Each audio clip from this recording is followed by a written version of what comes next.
All right, the second of the two semifinal playoff games is coming up Friday night at 7:30, and that, of course, is Texas versus Ohio State in the Cotton Bowl. Notre Dame and Penn State are going to play the day before down in Miami in the Orange Bowl. I've already done a prediction video on that. Feel free to click back and check it out. This is going to be the Ohio State versus Texas preview and my prediction for the game. Supposed to get a lot of snow in Dallas, I guess, which if supposedly helps Ohio State generally. But, of course, this game's being played in the Dome, so I don't know how they handle that situation. But anyway, Ohio State versus Texas college football playoff semifinal. Ohio State's a 5.5-point favorite in this one. That's down a little bit, and I'm kind of surprised. It came out with Ohio State as a 6-point favorite when the line first came out, and I thought the line would get higher. I'm kind of surprised it has come down to 5.5.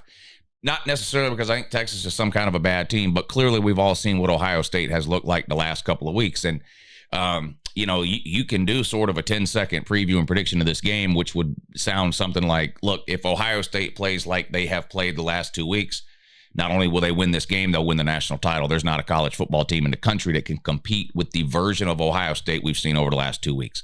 And I 100% believe that. I think if Ohio State plays up to their potential like they've done the last couple of weeks, I don't think Texas, Notre Dame, or Penn State, either one, can hang within a couple of touchdowns of them.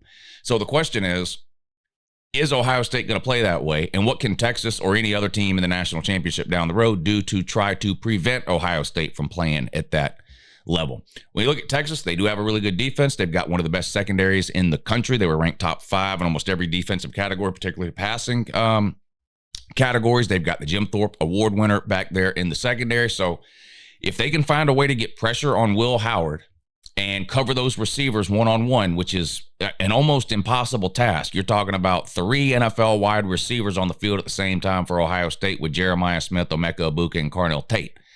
Jeremiah Smith being the most, I think, talented of the bunch, but, Emeka Egbuka would start on any team in the country. I mean, he's most likely a first-round draft pick, and he almost looks average playing next to Jeremiah Smith, which, again, just goes to show you how good Jeremiah Smith really is. But I think the key for Texas defensively is going to be to try to get some pressure on Will Howard.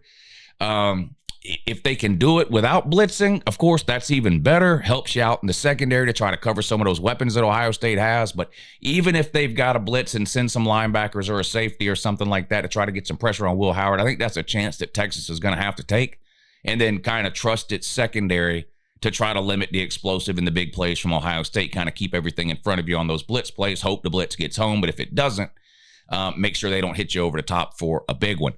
Of course, the problem is, even if you manage to do that successfully, if you're Texas, you then have to worry about Ohio State switching to the run game, which, of course, involves Travion Henderson and Quinshon Judkins, 2 of the best running backs in college football this year. Again, 2 NFL running backs there on that team.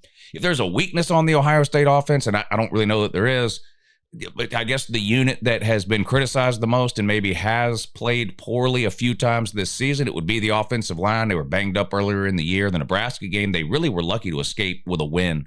Ohio State was in that Nebraska game. I thought they got outplayed for the majority of the game, particularly along the lines of scrimmage. I thought Nebraska dominated that game. And looking back on it now, that might be the biggest win of the season for Ohio State, knowing what we know now, right? They had already lost to Oregon, if you remember right. Had they lost that Nebraska game and then gone on to lose to Michigan like they did, they would have been 9-3 and most likely would not even have made the playoffs. Now here we are heading into the semifinals, and just about everybody on the planet has them penciled in as a national champion because of how good they've looked over the last couple of weeks in blowout wins against Tennessee and Oregon. But if Texas can force them to make some mistakes, if Texas is able to control the line of scrimmage and the secondary can hold up against those NFL wide receivers and Will Howard's ability to get them the ball, I think there's a chance Texas defensively can stay in this game. Then you flip it around. And as fun as it is to talk about Ohio State's offense, and it is fun, and you try to find out, okay, what can Texas do defensively to try to mitigate some of that or try to keep that in check? When you flip it around, I really think that's where the biggest mismatch might be in this game, and it's the Ohio State defense against the Texas offense. As a Georgia fan, I watched Georgia play Texas twice this year. And again, I'm not here to crap on Texas. They're in the semifinals of the college football playoff. Georgia isn't, nor is any of 128 other teams either that are sitting home and watching the game or whatever. I have not been overly impressed with Texas offensively this year, really at any point during the season. I think Quinn Ewers is a good quarterback. I don't know if he's hurt. injured, banged up, something wrong with a leg or an arm or something. It like when I watch Quinn Ewers play the last, I don't know, half of the season, really, he doesn't look like the elite level sort of first round talent QB that everybody, myself included, kind of thought he was heading into the season, and even some in the beginning of the season. Again, I don't really know what it is.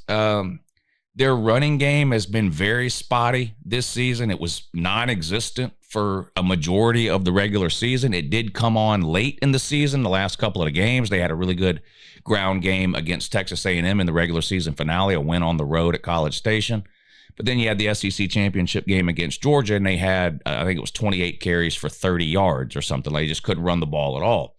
And when that happens, when Texas is not able to run the ball and it sort of gets put onto Quinn Ewers' shoulders, or literally his arm, to maybe try to win the game, he's been unable to do it the majority of the time this year. Now, he did play really good in the Arizona State game, that 4th and 13 that they converted. And yeah, look, the targeting deals and sort of some of the referee stuff in that game is what it is.